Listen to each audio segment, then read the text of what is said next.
Welcome to the 4th edition of WPRP. I'm Parker. And I'm Lauren. Bowling is one of the most unknown sports at PRP, but did you know that our boys were runner-up in state last year? And our girls are 3-time state champs. Here's a look at the PRP bowling team. On my chip house, man. I got this shit.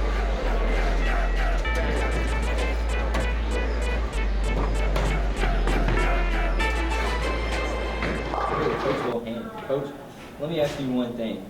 How long has bowling been here at PRP? The team's originally formed in 2001. As a coach, what is your one goal besides winning state? Well, obviously we want to be as successful as we can. Winning state's always nice. But even beyond that, we want to give the kids something that they can belong to, something that's going to make them focused, keep their grades up, and really something that we can have the opportunity to pour into their lives and help them to be better citizens in the community. All right, thank you, Coach. I'm here with Matthew Warner, senior bowler. Matthew, what does Panther bowling mean to you? Panther bowling means having friends that have your back at school and can just watch over you, and having a good relationship with your teammates so you can go out and practice whenever you want and get better. Why did you want to bowl? Like, what got you started into it? Well, my brother bowling got me started in it. He bowled my senior year and all the years before that. And just bowling before made me want to bowl even more. All right, thank you. I'm here with Sierra Barnes, senior bowler. Sierra, what's Panther bowling mean to you? We're not really just a team. Even though we kind of spend a lot of time trying to win and have fun, we're a family as well, and we try and keep each other happy throughout the year. How did you get started into bowling? I started bowling when I was 7 years old, and one of my coaches from our youth leagues that we did, he coached PRP bowling, and my sister got into it 4 years before I did. All right, thank you.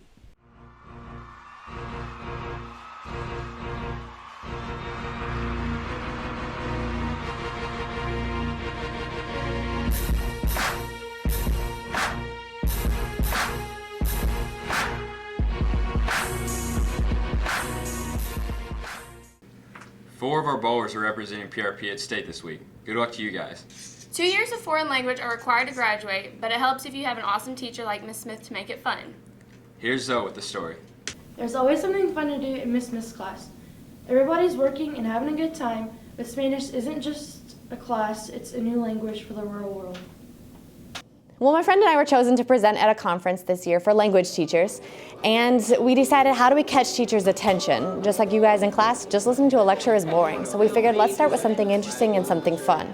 Our presentation was all about how to make language classes more interesting for students and how to connect more to learners and not just be about a boring old lesson. So I decided to go right to our students here at PRP and ask them, basically, what are things you would never say in a classroom, in a world language classroom. So we came up with a hashtag, said no world language student ever, and we started asking kids in language classes, what are things you would never say? And then students came up with some really brilliant responses, and we made a pretty great video. We showed this video right off the bat at our conference, and we had the whole room dying laughing. People were asking us, send us this YouTube video. They loved it. They thought it was so funny. And it really kind of opened teachers' eyes to maybe not make their class so serious and so homework driven and lecture driven, and to kind of make it more interesting for the student. So it was a huge success.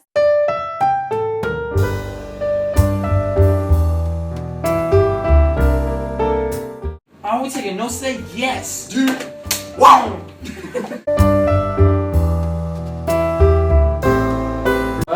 What's Google Translate? Never heard of it.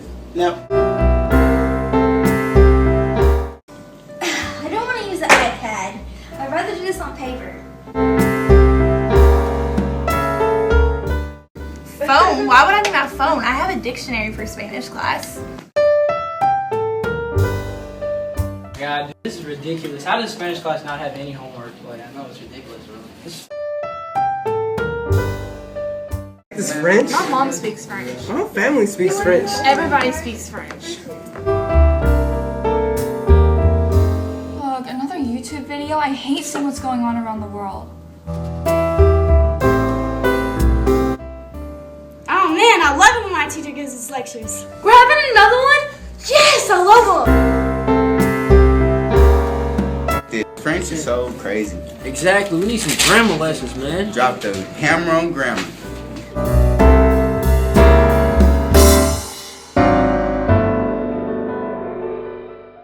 Thank you to all the people who made a video for me, even though it took 10, 20, 30 takes. It really turned out great, so thank you very much. Next time you're learning a new language or in class, be sure to make it the best. Reporting for WPRP, I'm Zoe Box. Props to Ms. Smith for some great teaching. FCA has been a part of PRP for as long as anyone can remember. Lauren and I dug a little deeper to find out what FCA is really about.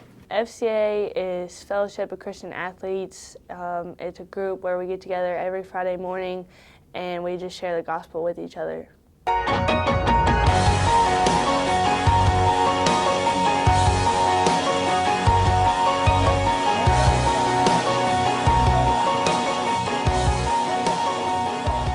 Fellowship of Christian Athletes is an organization where we're actually allowed to talk about Jesus and put Christ first. It's just like a family. It's just where I can get together with not only athletes but students in the school and faculty where we can share the gospel and the word without having any outside influences, just kind of open discussion. The Fellowship of Christian Athletes meets on Friday mornings at 7:15. A lot of people tell me they can't make it because they get to school late. If you don't get here till 7:25, 7:30, come on in. We have people that do it every week. We get a chance in those meetings just to talk about Jesus Christ and what He's done in our lives, but also what He's doing for our school. We really want to give Him a chance to come into our school and work. There's a lot of kids here who are strong believers, and we just want to serve Him and serve our school through that. Our goals for FCA, outside of our weekly prayer meetings that we have on Friday mornings at 7:15 in Coach Baxter's room, are to get our students involved in our student athletes and our students' lives here at school. We do a lot of outreach programs. We do Gatorade for our sports teams. We do sack lunches. We do ministry outreaches to them, and that's what our big goal is how can we focus as an organization on our students and our student athletes here at PRP. We have a new FCA Twitter account that's set up, and we use that account where we just like to give shout outs to the sports teams and other organizations that are going on. Just some things that we can do to encourage everybody and make a happier life for everybody here at PRP. Our goals for FCA are just to spread the gospel of Christ. We want our kids to not only understand the Word, we want them to be able to show that and display that to students, because our motto always is the only Bible some people will read is you. So our actions and our gestures towards our fellow students are what promote FCA and what we hope to do and to be an impact for Christ in our schools. We've kind of grown from a small core group of kids to somewhere between 40 and 65, 40 and 70 students on Friday mornings in our huddle. Well, like during my sports journeys through softball and basketball, God has definitely helped me lead me in the right direction to help me stay positive through all the things that I go through, all the bumps in the road during my journey. So it definitely means a lot, dealing with that in sports, and He's always got my back. So if you're thinking about coming to FCA, don't be ashamed about it. Don't think that just because you're not in the church every time the door's open that you can't come. It's not necessarily for athletes, it's for everyone. Just for you to come and feel like you have a safe place to talk about things you may not be comfortable talking about to other people. Hope to see you Friday morning in Coach Baxter's room. 2013 was a very busy year. Here's Kat with some of 2013's most memorable moments.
Here's to making some awesome memories in 2014. That's it for the show, Panthers. Signing off for WPRP, I'm Lauren. And I'm Parker. See you next show.